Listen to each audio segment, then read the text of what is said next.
Hello বন্ধুরা, সকাল সকাল চলে আসলাম মায়াবতীকে নিয়ে বেড়াচাপা সুপার স্পেশালিস্ট হাটে। মায়াবতীর সখীরাও সব দাঁড়িয়ে আছে দুই সাইডে। সকলে নিজের চরিত্র খারাপ করে গর্ভবতী হয়ে চলে আসবে। আর এই হচ্ছে আমাদের মায়াবতী। দেখো মায়াবতীর পাগুলো সামনের দিকে চকচক করছে। আর এত দৌড়ান দৌড়েছে মায়াবতী যে পিছনে ছাল চামড়া উঠে এই যে ভেতরের হাড় মাংস সব দেখা যাচ্ছে। আর এই যে গাড়ির পিছনে দাঁড়ানো আছে দেখো স্পেশাল ডাক্তার দুখানা বেলচা নিয়ে মায়াবতীর সিজার করার জন্যে। আর বাকি ডাক্তারবাবুগুলো সব রাস্তার ওই সাইডে। আর ওই একটা ডাক্তারবাবু দাঁড়িয়ে আছে হলুদ গেঞ্জি গায়ে দিয়ে। সকলে মাজায় গামছা বেঁধে রেডি। মায়াবতী ছিল গর্ভবতী, এখন মায়াবতীর সেই সিজারিং অপারেশন হবে, কিন্তু বলা যাচ্ছে না কার বাড়ি গিয়ে ডেলিভারি দেওয়া হবে।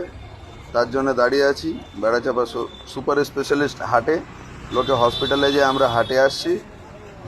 এই যে সব ডাক্তারবাবুরা, আর ওই সাইডে মায়াবতীর সখী আর একটা সখী ওই যে দাঁড়ানো। সকলে এখন গর্ভবতী। দেখা যাক কখন এনাদের ডেলিভারি হয় আর কখন আমরা স্বাধীন হই।